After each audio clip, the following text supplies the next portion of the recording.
Hello, and welcome to the Hadassah Magazine discussion, a joint program of Hadassah Magazine and Hadassah's Engagement Division.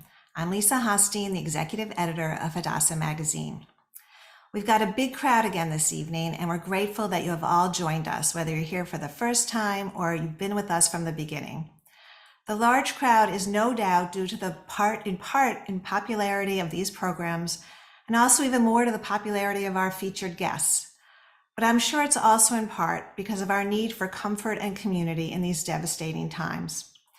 Amid all the ongoing pain as we worry about Israel and all the innocent civilians paying the price for the Hamas atrocities, and we pray for the safe return of the hostages, the body of another hostage, Yehudi Weiss, was discovered by the Israel Defense Forces in Gaza today.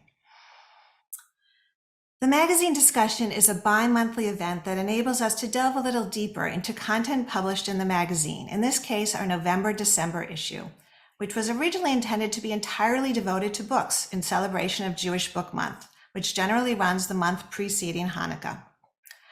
But with the horrific Hamas attacks on October 7th, the ensuing Hamas-Israel war, and the reverberations around the world, we reworked some of the issue to get in some meaningful articles focused on what has preoccupied all of us for the past 6 weeks. Still, we kept several of our book-related features, including the one which is the basis for this program tonight, What Makes a Book Jewish? But just as we adapted the print issue of the magazine, we are also going to explore some issues that we might not have envisioned when the program was planned months ago. Questions like, what is the role of a Jewish writer at times of Jewish crises?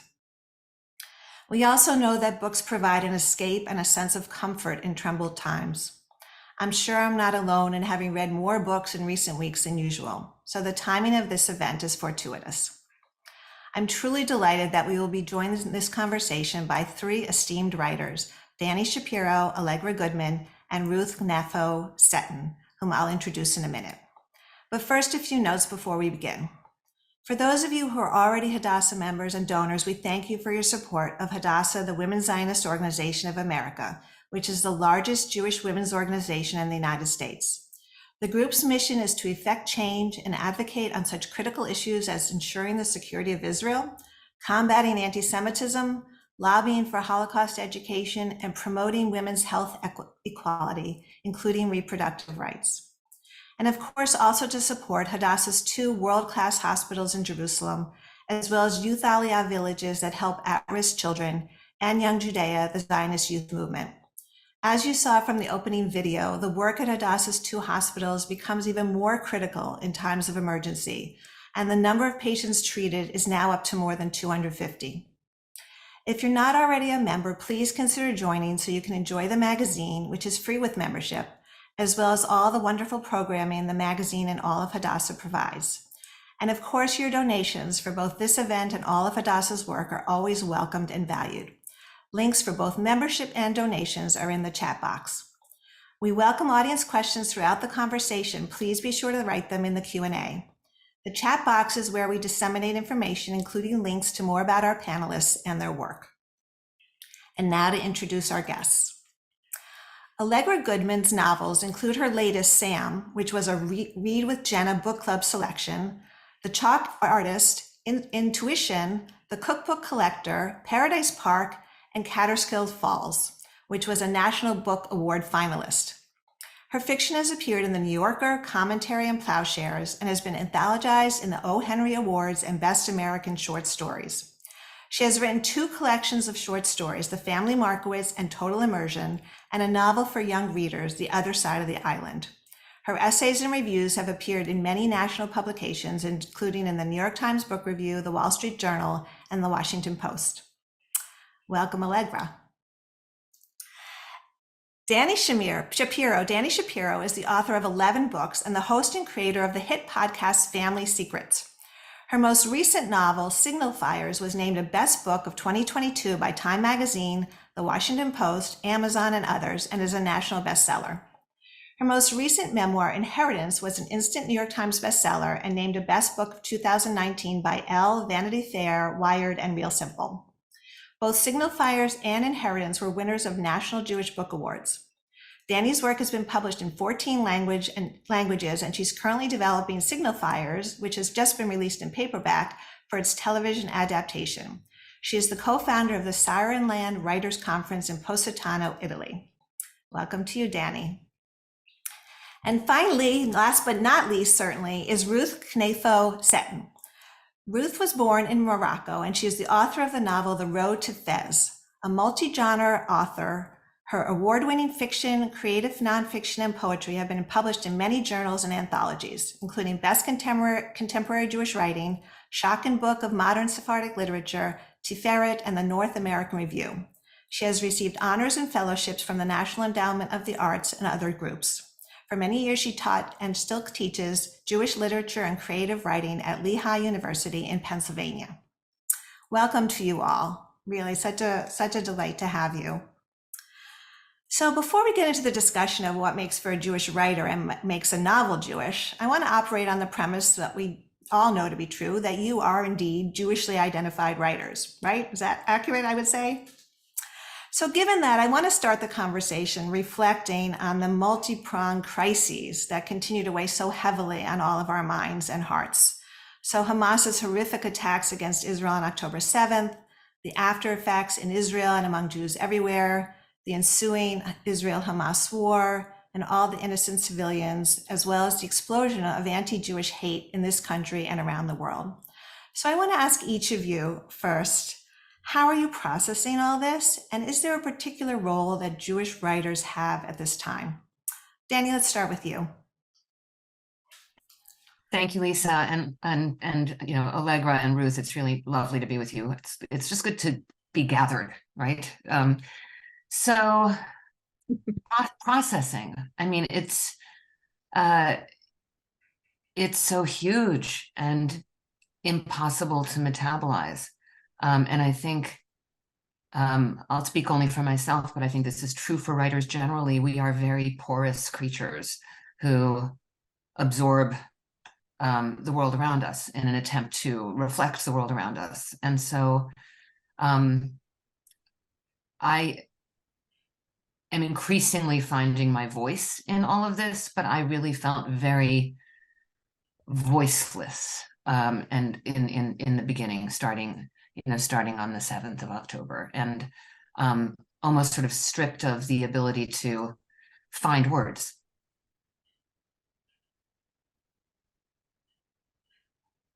Okay. Allegra?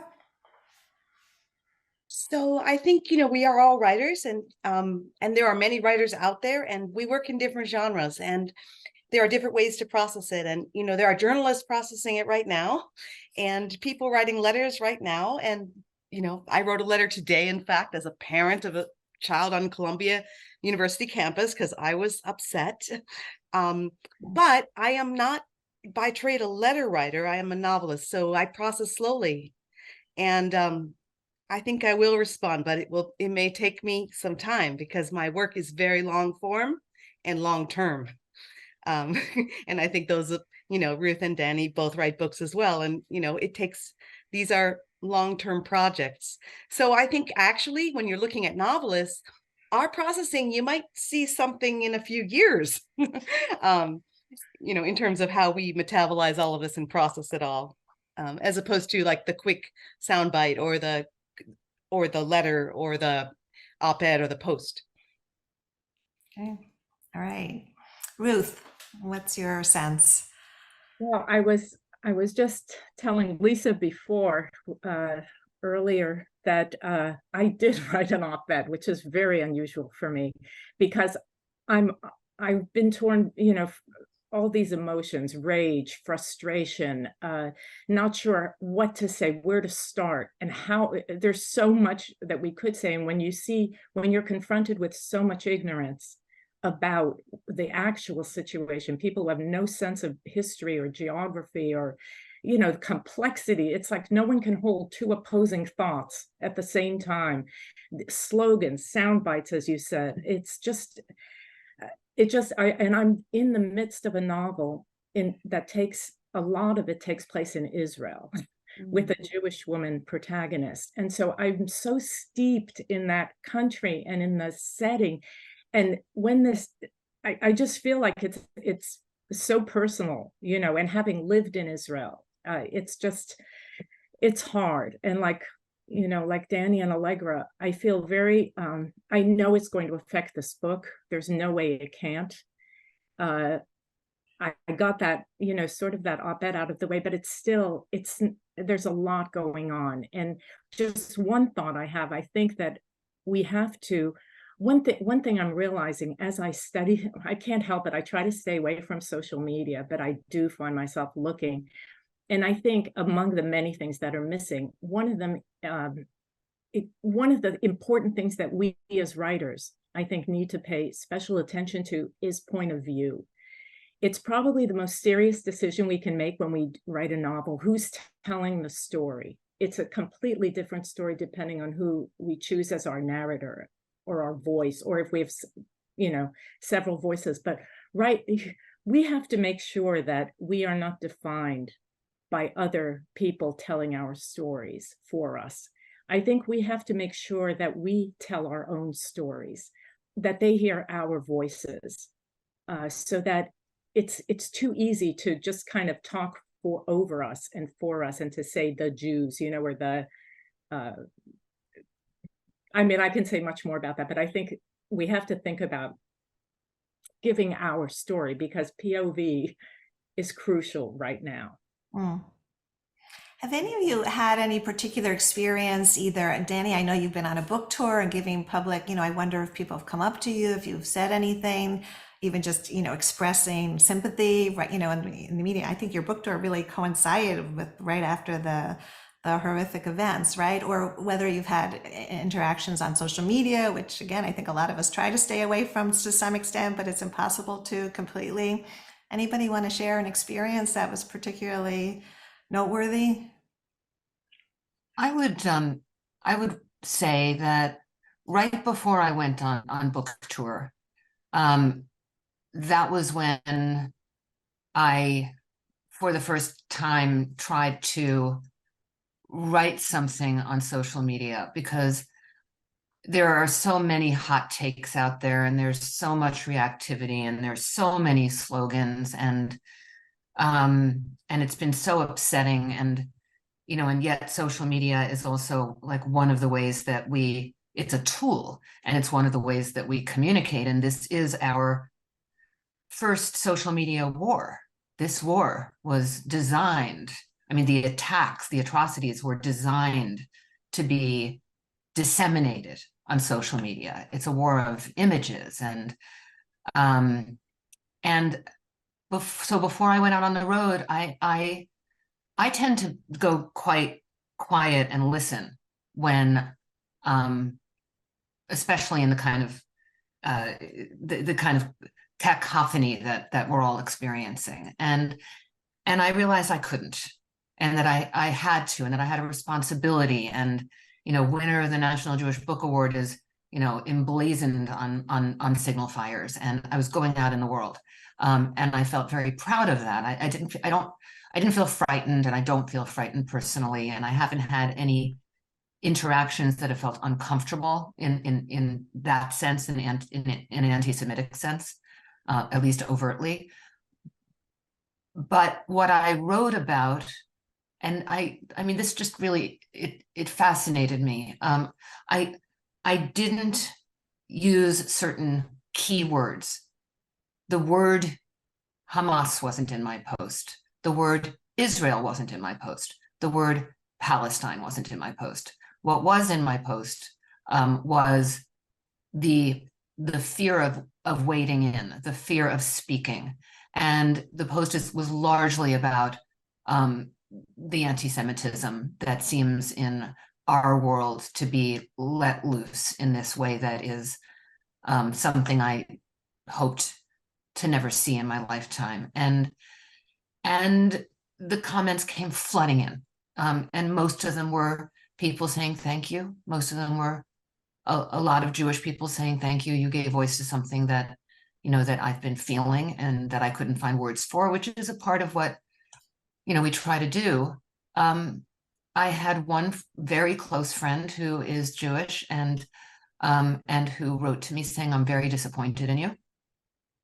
And when we spoke about it, finally, she said, "I just feel like you were you know, like it was like wishy-washy. I didn't feel like I was being wishy-washy. I felt like I was being careful. And then of course there was the usual hate speech, like, layered in all of the, many hundreds of comments. But it showed me that kind of instant knee-jerk response that's happening has a very silencing effect. And the more I feel, I mean, in a way, to what Ruth was saying, the more I feel like I'm being silenced, or I'm allowing myself to be silenced, the more that feeling rises up within me of, oh, no, no, no, no, no. So we'll see where that goes, but I'm feeling it increasingly. It's getting hotter and stronger. Mm. Either of you want to share anything? I guess the question will be, where do we let it out? Because like you're saying, social media, it is knee-jerk responses. I don't think that's the place for, I sometimes I do like a little, a little comment. Someone who I thought was a friend, a social media friend, put it that way, who wrote on a post and made sure I saw it. I just invented a new word, genocide apologist. Hmm. And it was clearly aimed at not just me personally, but, and without thinking, I just said, oh, well, I wrote back, I just invented a word too, terrorist apologist. And then I thought after, and she blocked me right away. And I thought, okay, well, I'm glad. I would have, if she hadn't blocked me, I would have blocked her. But after I thought, well, what did I really, I'm not sure that's the way to do it either. It just hit like that, but I've blocked many people. I can put it that way. In the past month, I have unfriended people. I have blocked people. I don't want to see their posts because I know exactly what they're going to say. Where they're coming from. I don't think we need that. There's enough horrible stuff going on. But I think we'll need to find our ways to do this.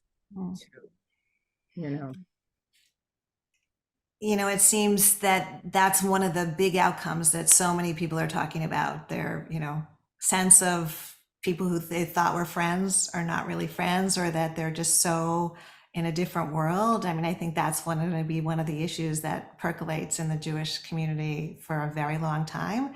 And it is interesting because in your world, again, the progressive, primarily literary world, it cropped up, as I'm sure you're aware, at the National Book Awards last night. So for our audience, it's just really just kind of news that just developed the last couple of days. So there was the National Book Awards, not the Jewish Book Awards, the National Book Awards, which Allegra was a finalist for and meant several years ago with one of her books, was having its big ceremony in New York last night. And a couple of writers, sponsors, got wind of the fact that a group of the finalists was going to be making a statement about Gaza and the war.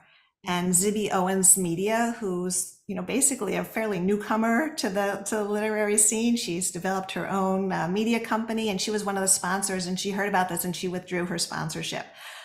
So again, I don't know if any of you watched it. I didn't watch it, but I read some news reports about it today. They did end up issuing a statement. Apparently, several of the finalists at the very end of the program got up together and issued a statement that, my sense, in a way, it was a little bit toned down because it called for a humanitarian ceasefire as opposed to just a ceasefire. But more importantly, it did not mention the hostages and it did not mention the Hamas attacks. So, I wonder, I mean, this is your world, right? I mean, this is the world that you are big names in, by and large. How is this? What did you think about this particular, incident? Did you just kind of ignore it and say, I can't really deal with this, it's too painful? Or did you, did anybody reach out to you? I'm just curious if you have any take on it. I mean, I didn't watch it and nobody reached out to me. I have to say, I'm completely not surprised to hear that writers got together and made a statement, because that is the politics of many writers. So it doesn't surprise me. I guess they have a right to make a statement, and Zibby Owens has a right to take away her money, and they're exercising their choices, right? It I mean, as far as the social media thing goes, I agree with what Ruth was saying and Dani was saying, that it's such a sort of corrupt forum, and I'm not sure these are good forums for real discussion or real engagement. This is just people acting out, right? These aren't people on the ground in Israel fighting for their lives, or trying to protect their children in Gaza. These are privileged American people, acting out in different ways. So, it doesn't surprise me. Right. Social media went very quickly from a place to post about your book tour and cute pictures of your puppy and nice sunsets and the whole sort of like the most toxic thing about it was the creating of a sense of like sort of some edited perfect life, which with everybody's understanding that's not real, or most people's understanding, I think. But I am kind of blown away to see. I would have expected it on Twitter. I would have or X or whatever it's called. But the instant way that it became this incredibly divisive, from minute one, when people started posting about it, and the necessity to stand with, or announce your, announce your politics, announce your, it's almost, it's performative, and it's like wearing some sort of badge, when it's so much more complicated than that. And, like Allegra said a little while ago, the holding of these two, like the complexity of what's going on, social media is not a place for that. 10 years from now, when Allegra publishes a novel about this, that may be time, or Ruth's op-ed, or, I do my own little bits of activism, like on my podcast.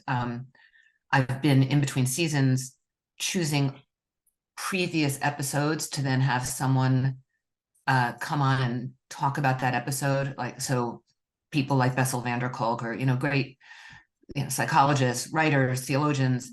And I'm choosing for the next one a Holocaust story.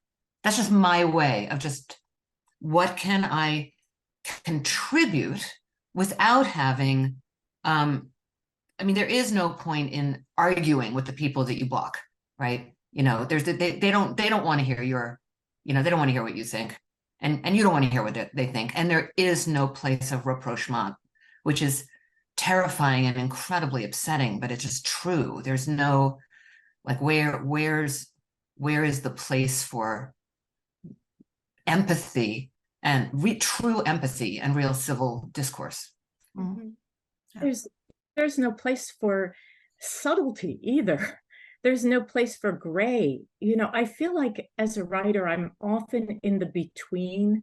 You could get me to say one thing and then a minute later believe something else. I'm just always, it's kind of maybe wishy-washy in a way, but because I just feel like I can understand all these different perspectives, but it's so black and white. And there's no, like you said, Dani, you have to take sides. You have to stand this way. And as someone who has been in not just the writing, well, as a creative writer in academia, which is its own story, but I've been in academia for many, many years, and I've been watching this come. I just didn't realize it would explode like this. As I was the director of our Berman Center for Jewish Studies for years, the writer in residence there, I've been teaching Jewish lit, women's lit, and watching as I was thinking of them as the post people, postmodern, post-Zionist, post-structuralist. And the thing is, they had nothing for post, like it's post this, but what was the alternative? What were they offering? Oppressor, oppressed, split the world in two. That's it. And somehow, to my amazement, the Jews were the oppressors. And I was thinking, how did this happen? If you look at Jewish history in the world, if there is a more oppressed people from the beginning of time, I haven't seen them. Somehow we were the oppressors and everyone else were the oppressed, especially the Arab world, the Palestinians. So when my first novel came out, when Road to Fez came out, it's about Jews in Morocco, but it goes back to Morocco, and they didn't know how to deal with it because there was a Morocco, that's good, but Jew, bad. However, Jew from Morocco, I could pass. So I would be invited to all of these very far left events, to give talks. The book was taught, but they didn't know that I was scolded sometimes. You shouldn't have criticized the Arabs, but there are facts. I mean, the Jews from Arab lands are probably the most unknown refugees in the world. All the Arab countries, they had many, many Jews. You look now, I mean, I can just speak for Morocco, but we had in the height about 250,000 Jews. There are now fewer than 3,000, and they're all congregated around Casablanca because just in case they want to be safe near a city. But the thing is, Morocco was the most tolerant of all the Arab countries.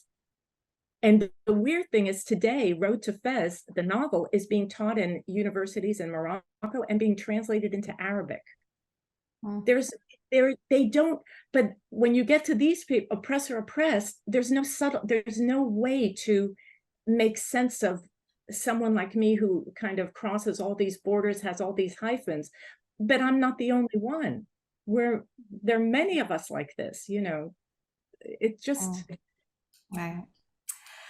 All right, I think you've all established your Jewish creds at this point.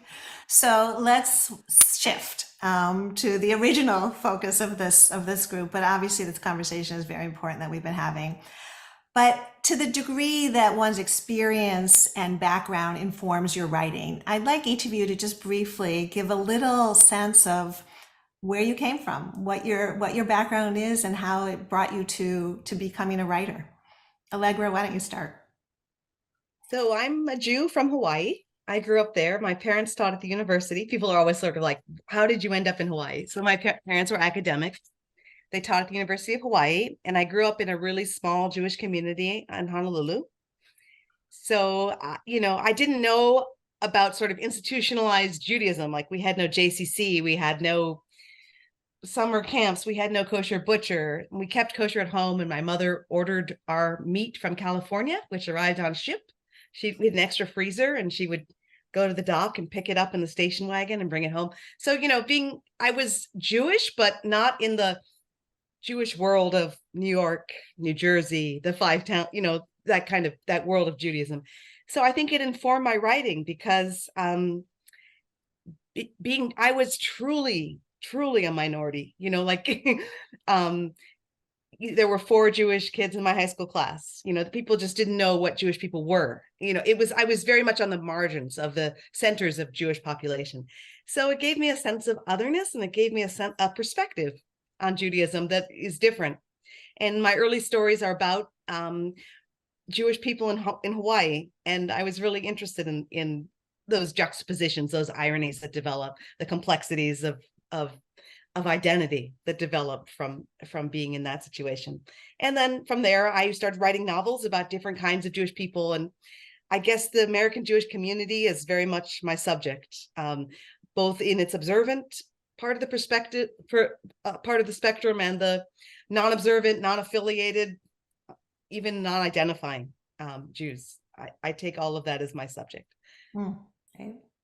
I grew up on the other side of the country in a small town in Rhode Island. There were 7 Jews in my class, I think, but you definitely beat me. I mean, Hawaii, there was some Jewish life. Not that it's a competition. Right. Ruth, you started to tell a little bit about your background, but how has it informed your writing? Oh, very, very much so. I was born in Morocco, and my family had been in Morocco for many generations. On my mother's side, they came from Spain after the Inquisition. They escaped, my ancestors escaped from Spain and made it across the Strait of Gibraltar to Morocco. On my father's side, he had been part of Morocco. His family had lived in the Atlas Mountains in Morocco for many, many years. They had come from Israel, back then, and made it there. So we were there for generations, but my dad decided he wanted his kids to grow up free. We came to America. I was a little kid. I spoke French before English. I was definitely an outsider, an outlier on everything. And my dad had made this decision when we were kids, my sister and I, that he wanted us to be so free, like we wouldn't, I remember him saying, you can do anything, be anything, but stay invisible. It took me years to realize what a kind of heartbreaking message that was, but we just kind of toned down the Jewish. So I never had a bat mitzvah. I wasn't with other Jewish kids. So I was also kind of, on the outs, but I was fascinated by it. And so when I wanted to, the first novel was in a sense tracing the immigrant journey in reverse. I went back to see, where did I come from? Who were those people? What was my heritage? And after that, though, I wrote about a lot of, I tried to, well, the first novel, when I submitted my very first novel, I got back a note from an editor saying, you write well, next time write about the real Jews. I had written about Moroccan Jews. This paralyzed me. I was already sensitive and, very insecure. And I just thought, oh my God, at least for over a year, I couldn't write a word. When I did write again, I decided, okay, I'm not going near there. I'm going to write an American novel. I was living in Texas at the time, and I decided to write about, I don't know where I came up with this old Texas rancher named Sam. He had a horse named Gus. I found a little town named Rosario, Texas. I stuck them there. I started writing this novel that I knew nothing about ranchers. I knew nothing about any of this, but I thought, I'm going to be American if it kills me. I was writing this novel, and then something happened as I was writing. Around the third chapter, they got new neighbors who moved next to the ranch, and they were making noise and coming in and singing and cooking, and it turned, they were singing Moroccan songs and cooking couscous and doing all this stuff. I'm like, what the heck? You don't belong here. To make it short, I must have started 5 novels, and in each one, chapter 3, the Moroccans would come to town. And I finally realized, they have nowhere else to go. They have nobody else to tell their story to but me. So that's how I really came into it. I think it was out of loneliness and desperation. And I just, started writing. And that's so interesting. So Dani, what's your background, which, some of us may know new pieces of it emerged later on in your life, but what was your formative background that informed your writing? I grew up in that sort of triangle that Allegra describes in New Jersey, in a bedroom community of New York.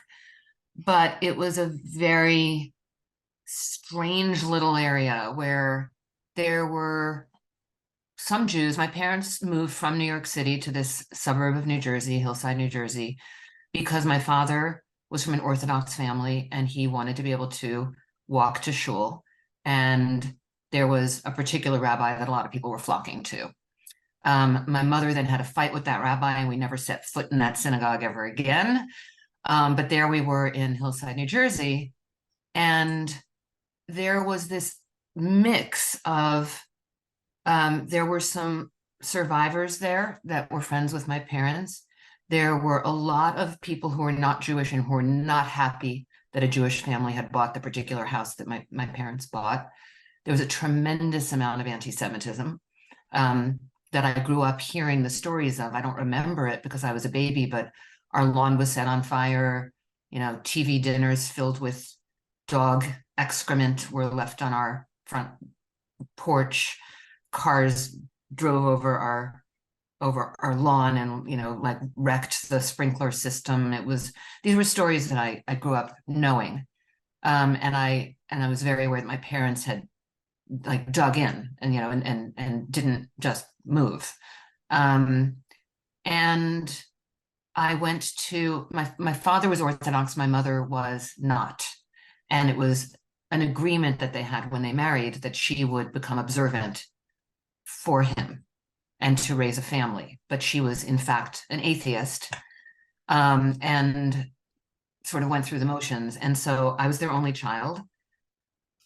I went to a Jewish day school, Salman Schechter school, which was a compromise. I think my father would have liked me to have gone to a yeshiva. That I did until 7th grade. And then my mother sort of won that battle, and they sent me to a prep school. So I went from the whole world is Jewish, everyone in my school is Jewish, to no, the whole world is most definitely not Jewish, and this prep school was, Judaism was not part of the culture. And to add to that, this sense of otherness that you both used, both Ruth and Allegra used that word. I think, does being a writer make us other, or are we other and then we become a writer? I mean, to me, otherness feels like it's an absolute prerequisite for the kind of work that we do. And I felt completely other, and I didn't know why. And when I began writing in college and then in graduate school, my first novel was a very Jewish. It was very autobiographical, so it was a thinly veiled story that then, like Ruth, my version of the Moroccans showed up.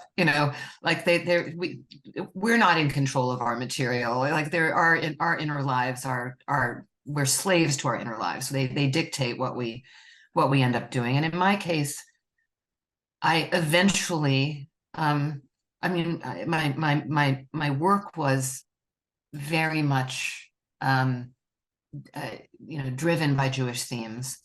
Then in 2016, and people listening, some of you may know this story, but I did a DNA test because my husband was doing one, and so he asked me if I wanted to. I wasn't curious. I knew everything about my family history, especially on my dad's side. A very storied New York City Orthodox family. My grandfather is one of the founders of Lincoln Square Synagogue. There was just yichus up the wazoo on my father's side of the family. I was very, very identified with those ancestors. And they had done a lot of good in the world. And I had an uncle who started the OU, so the stamp on kosher food. It was his brainchild. He literally started it. This was all stuff that I was very identified with. So 2016, I do this DNA test just for kicks, and my results came back that I was half Jewish, and that my 99.9% Eastern European Ashkenazi understanding of myself was simply not true. And I was able to come to learn this, I'll keep this very short, but I was able to come to learn that my parents had used a sperm donor because they had struggled with infertility. And the donor that was used was Swedish, French, Irish, German, English. And what's important about that in terms of my evolution as a Jewish writer is that I look just like my biological father, the sperm donor. I don't look like my parents. I don't look like the Orthodox part of my family. It really looked like someone wandered into the wrong gathering, like went into the wrong door, like that door was over there. And it was commented upon all my life. My not looking Jewish was commented upon all my life, which contributed enormously to this feeling of otherness. Why am I being told I don't belong? I belong. I would start listing for people, and it followed me well into my adulthood. I would double down. I would say, raised kosher, spoke fluent Hebrew, 2 sinks, 2 dishwashers, yes, I mean, like establishing my Jewish cred because it was called into question.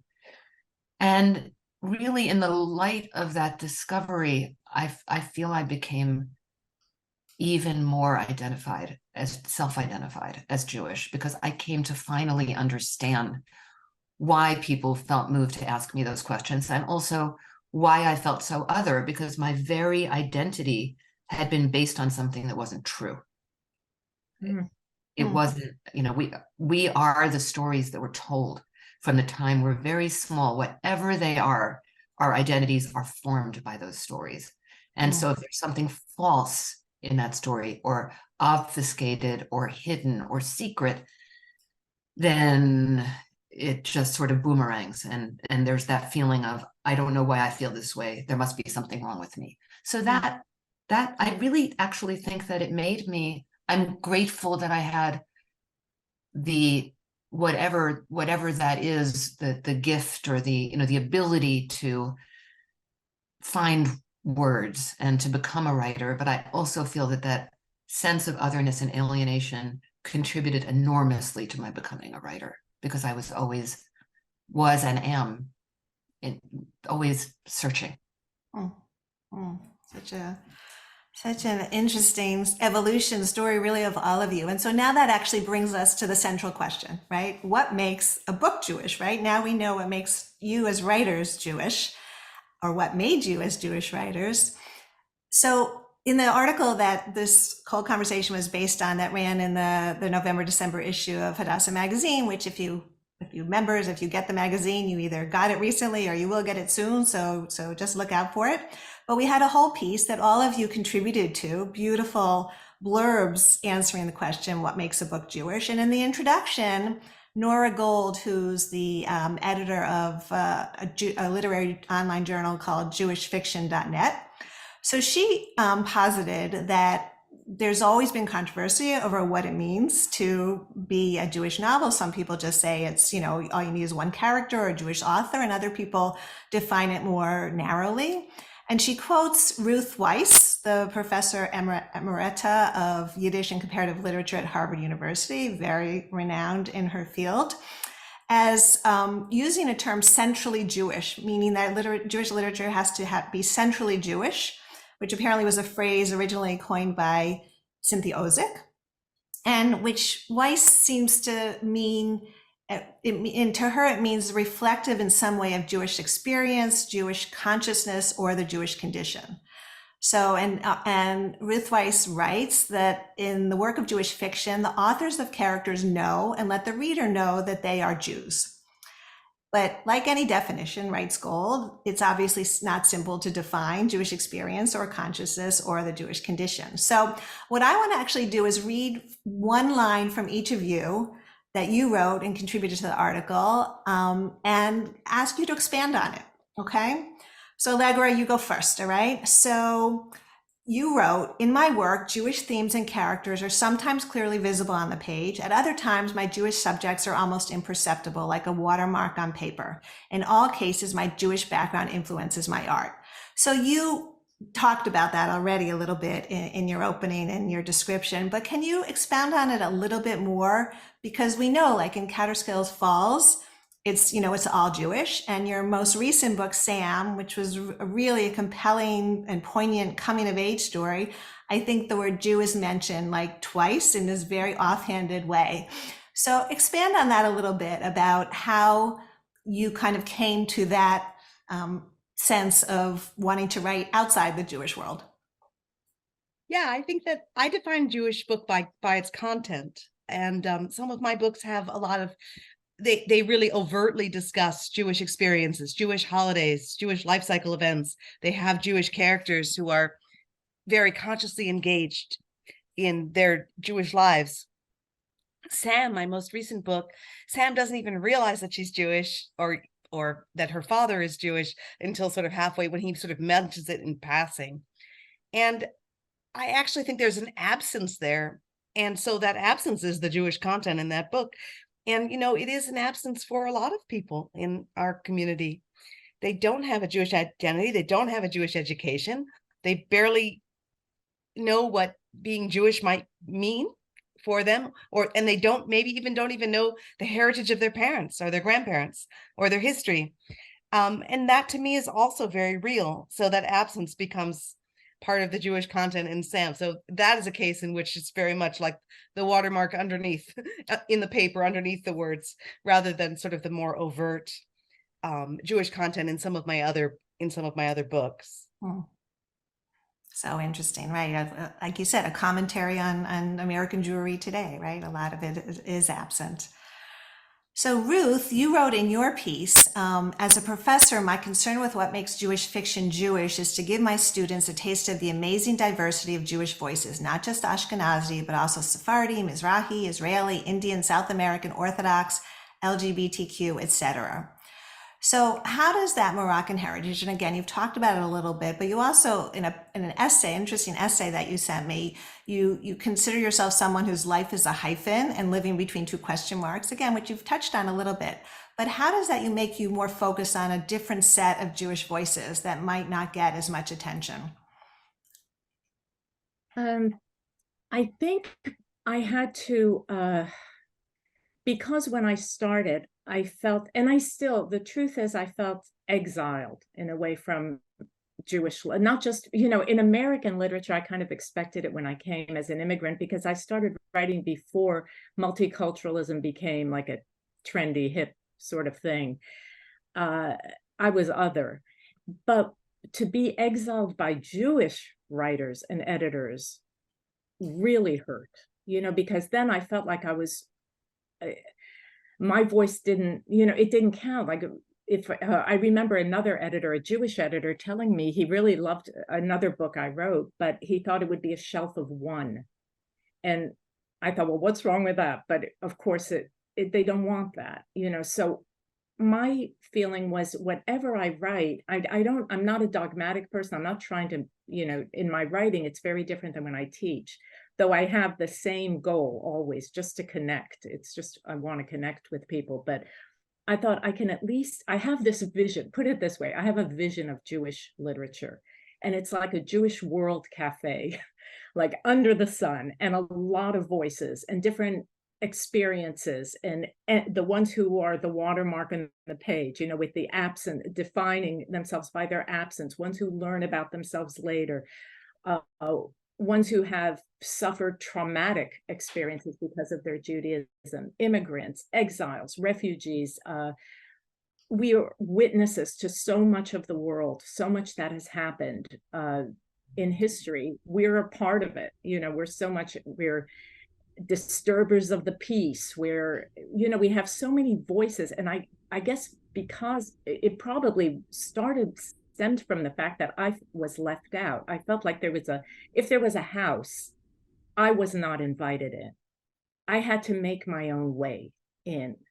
And I knew I could write, I had it, so when I taught, I just made sure that my students were exposed to many different voices. I wanted them to see the power and richness of what Jewish writing can be. And I firmly believe that one of our problems as a people and as writers is that I just feel we're more exclusive than inclusive. And I just feel that if we would put all our voices together, we'd be so powerful. Because, Jewish writers are amazing.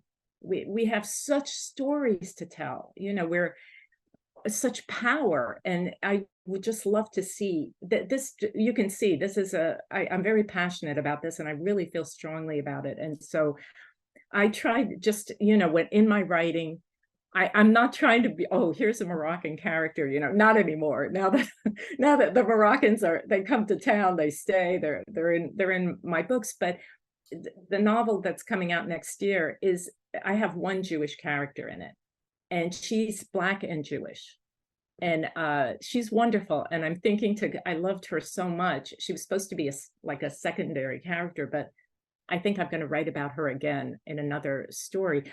But I try to bring in just some bits of life, different. I'm not sure if that answers your question. Yeah, but no, it does, actually, bringing different voices. I think we all are realizing in recent years the importance of not being, Ashkenazi normal, or however that term is used, because I think we tend to in America focus more on that community, and there's no question there's a very rich, many other Jewish heritages that form our community as well. So yeah, thank you. So Dani, your piece in the magazine is adapted from your remarks last year's National Jewish Book Awards, where you won the J.J. Greenberg Memorial Award for Fiction. And you said then, what makes a novel a Jewish novel? Does it need to be written by a Jew, or have a rabbi as its protagonist, or a cantor, or maybe a psychoanalyst? Does it need to be set in Israel, or wartime France, or Scarsdale? The late great novelist David Foster Wallace once shared this parable. Two young fish are swimming along when they cross paths with an older fish. The older fish calls out, "Hey guys, how's the water?" And they then swims on. A few moments later, one of the young fish turns to the other and asks, "What's water?" To me, as a human being and as a novelist, Jewishness is the water I swim in. Beautiful, beautiful words, but I want you to expand on this. How does this water flow through your novels? And again, you've talked about your evolution somewhat, but let's talk about specifically your latest, Signal Fires. How does that water flow through that kind of story and the stories that have come later in your life that aren't as explicit? I think with Signal Fires, I was very clear that within myself, as these characters started materializing for me, there's seven characters in Signal Fires, and they're all, I think of them as a constellation of characters. They're woven together in a kind of tapestry that some of them know about and some of them don't yet know about and discover later in terms of what their significance and importance is to each other. I knew that they were Jewish. There's one, Alice, this character who's married to a guy named Schenkman, so we know he's Jewish. Maybe Alice wasn't Jewish, maybe no, but I think she probably was. The rest of them are solidly in this kind of culture, neighborhood, world where the whole street that much of the novel takes place on, Division Street, in a fictional town called Avalon, but that is basically a Westchester suburb. They moved there, they sort of migrated there during a period of time when this neighborhood was very culturally Jewish. And then over time, the novel spans the course of 50 years, though it's not chronological. Over time, the neighborhood changes, other families move in. It continues to evolve. And the neighborhood that I grew up in is now actually Orthodox. I couldn't have imagined it when I was growing up there, 50 years ago, that it would become, well, and all of the young people the families with many, many kids who moved there because of the synagogue that my father moved there for all those years before, that we never went to. So I was interested in places over time, but very much with a Jewish lens. But I was also aware, certainly, it's not like it was an intellectual decision. It evolved through the writing, that these were assimilated Jews. They have their JCC, they have their synagogue, they have their memories of bar mitzvahs and various sort of milestones and moments, but they're not. It might not be the very first thing that they would say about themselves. Maybe one or two of them it would be, but most of them it wouldn't be. And I remember when Signal Fires first came out, I got a note from an irritated Jewish reader because I have one of my characters thinking about how he wishes he was home eating his usual late night snack of a bologna sandwich washed down with a glass of milk. Which, think what you want to about that, sort of like, ew, anyway, but but that's what he would take to bed with him. And this reader was upset with me for not portraying these characters as kosher.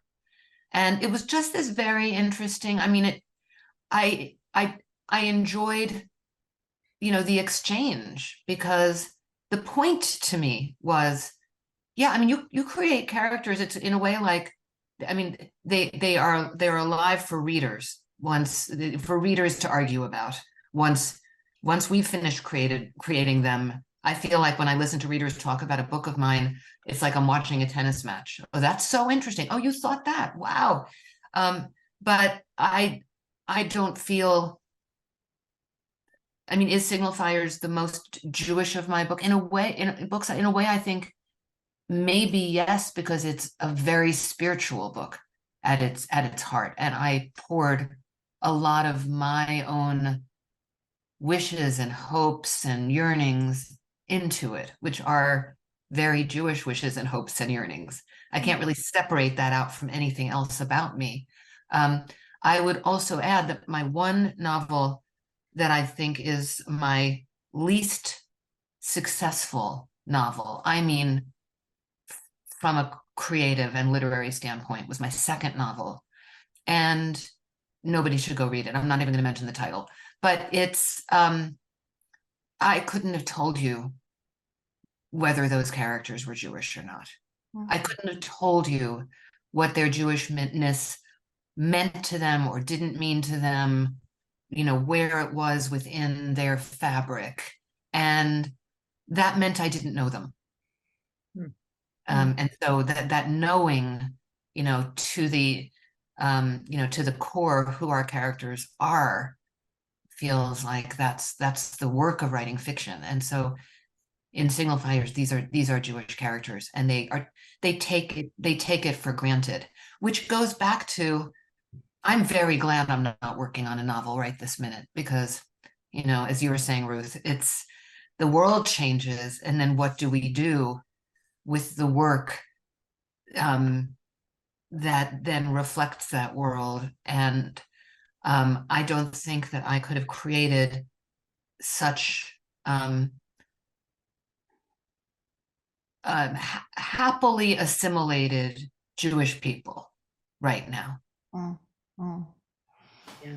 Which suggests, percolating thoughts already in terms of the possible future, right? I mean, we know that COVID-related books, there are a lot of them out already now, right? A lot of authors have written this, so we'll certainly wait and see. I hope you don't mind just holding on for a few more minutes as we conclude, and there's two questions I want to take from the audience. There's so many, one, Devor is asking, there are so many historical fiction books written about events in the Holocaust. To me, this seems to take away from the true history of the Holocaust. What do you think? Anybody have any thoughts about that? I mean, I'm never going to write a book sort of set during the Holocaust, because I don't think I have the right, really. But I've written books with characters who were affected by it and who live in the shadow of it and are descended from people who were affected and lived in the shadow of it. So you can't really escape it. So, I think there again, it's as it's shadowed our community, it then becomes part of our work. Okay. And another person's asking, is it not a good time to write stories about Israel? How is the publishing world handling these stories with so much anti-Semitism now, even in mainstream publishing? Does anybody have a sense of that? I think that remains to be seen. I think it's hard to imagine that that on the level of choosing what books to bring out into the world, that is going to be a deciding factor, but maybe that's naive and just hopeful of me. Okay. Well, I really want to thank you all so much. I mean, this has just been a very enlightening and important conversation, and I encourage our readers to check out our chat box where there are links to learn more about all three of our guests and their work. So if you want to just hang in for a few more minutes, I just want to share a few concluding notes, particularly on some upcoming events. And again, this was such a wonderful program because a lot of what Hadassah magazine is about books. We have a very extensive book review section, and we have this one book, one Hadassah program where every other month we have a selection. And again, people come together in a forum just like this to interview the author. So our next One Book, One Hadassah will be on Thursday, December 21st at 7 p.m. Eastern Time, featuring Meryl Frank, author of our next selection, Unearthed, A Lost Actress, A Forbidden Book, and A Search for Life in the Shadow of the Holocaust. Frank, who's a longtime women's rights activist, a U.S. ambassador to the UN Commission on the Status of Women, and a former mayor of Highland Park, New Jersey, in this memoir traces her journey to unravel the truth about her family's Holocaust history and the importance of Holocaust memory in addressing anti-Semitism today. There's a link for it in the chat box. If you want to register, go right ahead.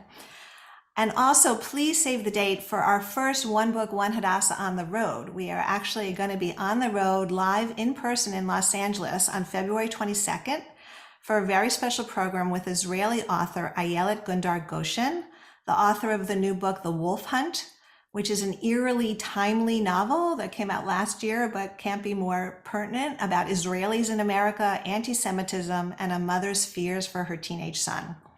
The event will also be broadcast virtually. It's going to be at 7 p.m. Pacific time, so make sure you all take a nap that day if you're on the East Coast, so you can stay up till 10 p.m. to watch. But that's February 22nd, so put it on your calendar. If you're interested, we don't have the registration yet, but if you want to get information both either for in-person or the broadcast information, you can email engagement@hadassah.org or look for details in future Hadassah at Home emails, which all members should get. And if you're not a member, like I said, go ahead and join tonight and you can get that information. As always, I want to really give a big thanks to Libby Barnea, our deputy editor, who helped plan this program, and to the magazine's digital editor, Ariel Kaplan, who both promoted and produced it. And a shout out to our partners in the engagement and marketing divisions who are always instrumental with the details in making these events happen. And again, a huge thank you to Dani, Ruth, and Allegra, not only for sharing your insights with us today, but also for the work that you do and the writing you do to enrich all of our lives.